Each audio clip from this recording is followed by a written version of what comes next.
அமித்ஷாவை விமர்சித்த வன்னிய அரசு.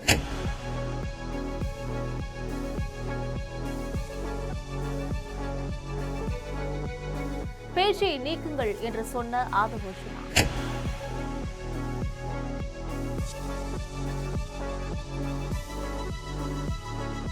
தாவேக்கவும் பரபரப்பு.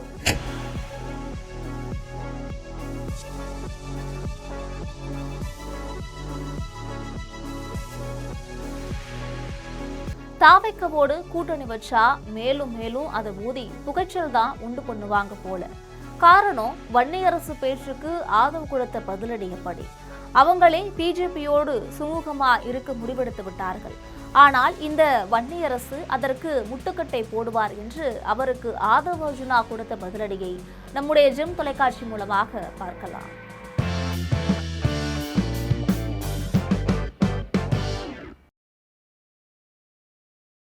தமிழக சட்டப்பேரவையில் தொகுதி மறுவரையறை தொடர்பான விவாதம் நடைபெற்ற நிலையில் பிரதமர் நரேந்திர மோடி மற்றும் மத்திய உள்துறை அமைச்சராக இருக்கக்கூடிய அமித்ஷா குறித்து அமைச்சர் வன்னியரசு பேசிய கருத்துக்களும் அதனைத் தொடர்ந்து அமைச்சர் ஆதவ் அர்ஜுனா எடுத்த நிலைப்பாடும் தமிழக அரசியல் வட்டாரத்தில் கவனம் பெற்றுள்ளது. தொகுதி மறுவரையறை விவகாரம் ஏற்கனவே தென் மாநிலங்களில் முக்கியமான அரசியல் பிரச்சனையாக இருந்து வருகிறது.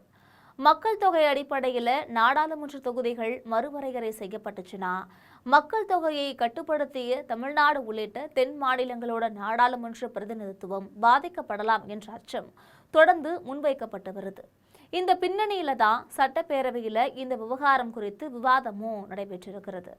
விவாதத்தில் பங்கேற்று பேசிய பாமக எம்எல்ஏ கணேஷ்குமார், நாடாளுமன்றத்தில் நியாயமான தொகுதி மறுவரையறை குறித்து முன்பு பேசிய காங்கிரஸ் தற்பொழுது தொகுதி மறுவரையறைக்கு எதிரான நிலைப்பாட்டை எடுத்திருப்பதாக குறிப்பிட்டார். மேலும் தொகுதி மறுவரையறையால் தமிழ்நாட்டுக்கு எந்த பாதிப்பும் ஏற்படாது என்று மத்திய உள்துறை அமைச்சர் அமித்ஷா உறுதியளித்திருப்பதாகவும் அவர் தெரிவித்தார். இதற்கு பதிலளிக்க எழுந்த அமைச்சர் வன்னியரசு விவாதத்தை நேரடியாக மத்திய அரசின் மீதான விமர்சனமாக மாற்றிட்டார். அமைச்சர் வன்னியரசு தொகுதி மறுவரையறை தொடர்பான மசோதாவில் இல்லாத விஷயங்களை அமித்ஷா மக்களவையில் பேசுவதாக விமர்சித்திருக்கார். மேலும் மத்திய அரசு நிலைப்பாட்டை கடுமையாக விமர்சனம் செய்த அவர், பாமக நண்பர்கள் மருத்துவர் ராமதாஸை காப்பாற்றுவதை விட பிரதமர் மோடி மற்றும் அமித்ஷாவினை காப்பாற்றுவதில் தான் கவனம் செலுத்துவதாக கூறினார். இந்த பேச்சின் போது பயன்படுத்தப்பட்ட குறிப்பிட்ட வார்த்தை தொடர்பாக பேரவைத் தலைவர் தலையிட்டு அந்த வார்த்தைகளை அவை குறிப்பில் இருந்து நீக்குவதாக அறிவித்தார். ஆனால் இதற்கு பிறகுதான் விவாதத்தில் புதிய திருப்பம் ஏற்பட்டது. வன்னியரசு தொடர்ந்து பேசிய நிலையில் குறுக்கிட்ட அமைச்சர் ஆதவ் அர்ஜுனா பிரதமர் மோடி உள்ளிட்டோர் குறித்து கூறப்பட்ட கருத்துக்களை அவை குறிப்பிலிருந்து நீக்கலாம் என்று தெரிவித்தார். எந்த கட்சியை பற்றியும் பேச வேண்டாம், இது மாநில உரிமை தொடர்பான பிரச்சனை என்ற அடிப்படையில் அவர் தன்னுடைய கருத்தை முன்வச்சார். இதுதான் தற்பொழுது அரசியல் ரீதியாக முக்கியத்துவம் பெற்றுள்ளதா மாறியிருக்கு. ஏனென்றால் ஆளும் தரப்பை சேர்ந்த 2 அமைச்சர்களோட அணுகுமுறைகளில் வெளிப்படையான வேறுபாடு இருப்பது போல இந்த சம்பவம் பார்க்கப்படுது. ஒருபுறம் மத்திய அரசு நிலைப்பாட்டை கடுமையாக விமர்சித்த வன்னிய அரசு, மறுபுறம் அந்த விமர்சனங்களை அவை குறிப்பில் இருந்து நீக்கலாம் என கூறிய ஆதவ் அர்ஜுனா. இருவரும் ஒரே அரசியல் அணியில இருந்தாலும் விவாதத்தை அணுகிய விதத்துல வித்தியாசம் வெளிப்பட்டிருக்கு. இது கட்சி பிரச்சனை அல்ல, மாநில உரிமை பிரச்சனை. ஆதவ் அர்ஜுனா தன்னுடைய பேச்சில் இந்த விவகாரத்தை தனிப்பட்ட கட்சிகளுக்கு இடையிலான மோதலாக பார்க்க கூடாது என்றும் மாநில உரிமை என்ற கோணத்தில் அணுக வேண்டும் என்றும் வலியுறுத்தியிருக்கிறார். இந்திரா காந்தி, வாஜ்பாய் உள்ளிட்ட தலைவர்கள் பிரதமர்களாக இருந்த காலத்திலும் மாநில உரிமைகள் தொடர்பான பல்வேறு விவகாரங்களில் திமுக அழுத்தம் கொடுத்ததாக அவர் குறிப்பிட்டார். நீட், ஜிஎஸ்டி உள்ளிட்ட விவகாரங்களிலும் திமுக மத்திய அரசிற்கு எதிராக போராடியதாக அவர் சுட்டிக்காட்டினார். அதேபோல மத்திய அரசு வழங்கக்கூடிய சலுகைகள் தேர்தல் அரசியலுடன் தொடர்புடையதாக இருக்கலாம் என்றும் ஆதவ் அர்ஜுனா விமர்சிச்சிருக்கார்.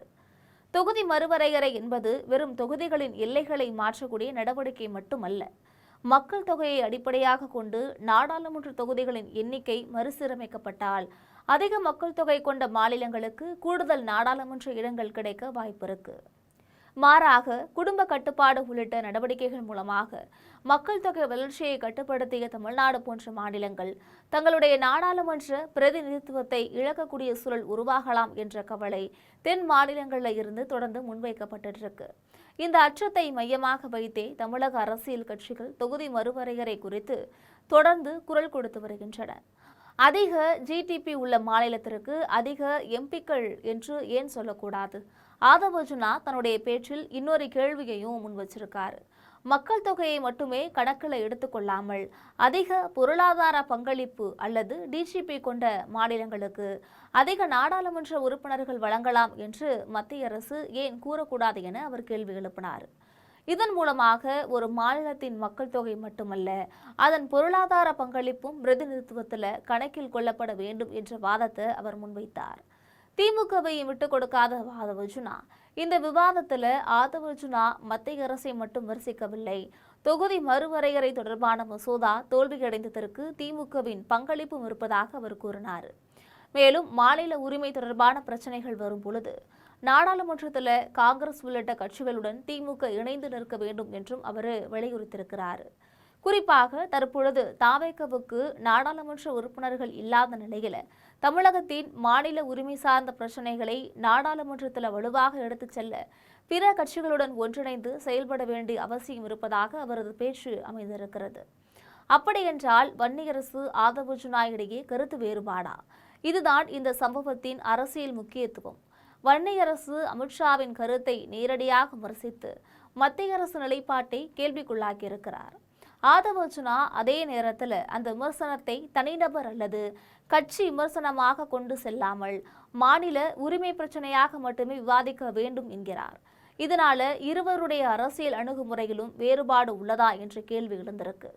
மேலும் இருவரும் கடந்த காலத்திலும் பல்வேறு அரசியல் விவகாரங்களில் மாறுபட்ட கருத்துக்களை வெளிப்படுத்தியவர்கள்தான். ஆதவ் அர்ஜுனா முன்பு விசிகவில் இருந்தபோது திமுக கூட்டணி அதிகார பகிர்வு உள்ளிட்ட விவகாரங்களில் அவருடைய கருத்துக்கள் கட்சிக்குள் விவாதத்தை ஏற்படுத்தியிருந்தன. பின்னர் அவர் விசிகவிலிருந்து விலகியதும் அந்த விவகாரம் அரசியல் ரீதியாக பெரும் கவனம் பெற்றது. தொகுதி மறுவரையறை விவகாரம் தமிழ்நாட்டோட எதிர்கால நாடாளுமன்ற பிரதிநிதித்துவத்துடன் தொடர்புடைய மிக முக்கியமான பிரச்சனை. இந்த நிலையில சட்டப்பேரவையில மத்திய அரசையும் அமித்ஷாவை விமர்சித்த வன்னியரசின் பேச்சே அதே ஆளும் தரப்பை சேர்ந்து அமைச்சர் ஆதவ் அர்ஜுனா அவை குறிப்பிலிருந்து நீக்க வேண்டும் என கூறியிருப்பது புதிய அரசியல் விவாதத்தை உருவாக்கியுள்ளது. மேலும் மத்திய அரசை விமர்சனம் செய்வதில் ஆதவ் அர்ஜுனாவுக்கு தயக்கமா அல்லது தனிநபர் விமர்சனத்தை தவிர்த்து மாநில உரிமைகளை மட்டுமே முன்னிறுத்த வேண்டும் என்பதுதான் அவரது அரசியல் நிலைப்பாடா? வன்னியரசு ஆதவ் அர்ஜுனா இடையே இந்த விவகாரம் புதிய கருத்து மோதலுக்கு வழிவகுக்குமா? தொகுதி மறுவரையறை விவகாரத்தில் தமிழகத்தின் அனைத்து கட்சிகளும் ஒன்றிணைந்து செயல்படுமா? இந்த கேள்விகளுக்கான பதில்தான் காலப்போக்கில் அடுத்த கட்ட அரசியலுக்கான பிள்ளையார் சொல்லி போடும் என்பது போக போக தெரியும். இந்த நிலையில சட்டப்பேரவையில் நடைபெற்ற இந்த சம்பவம் ஒரு சில வார்த்தைகளை அவை குறிப்பிலிருந்து நீக்குவது என்ற அளவில் மட்டும் பார்க்க முடியாத அளவுக்கு மாநில உரிமை, தொகுதி மறுவரையறை, மத்திய மாநில உறவு மற்றும் தமிழக அரசியலில் கூட்டணி அணுகுமுறை என பல்வேறு விஷயங்களை ஒரே நேரத்தில் முன்னிலைக்கு கொண்டு வந்திருக்கு. ஆக வன்னியரசு பேச்சுக்கு முட்டுக்கட்டை போட்ட ஆதவ் அர்ஜுனா பற்றி உங்களுடைய கருத்துக்களை நம்முடைய ஜெம் கமெண்ட்ஸ்ல பகிரவும். இதுபோன்று மூளை முடுக்கெங்கும் ஒளிந்திருக்கும் செய்திகளை உடனுக்குடன் வெளிக்கொண்டு வருவதற்கு குரலற்றவர்களின் குரலாக விளங்கும் நம் ஜெம் தொலைக்காட்சியுடன் எப்பொழுதும் இணைப்பில் இருங்கள்.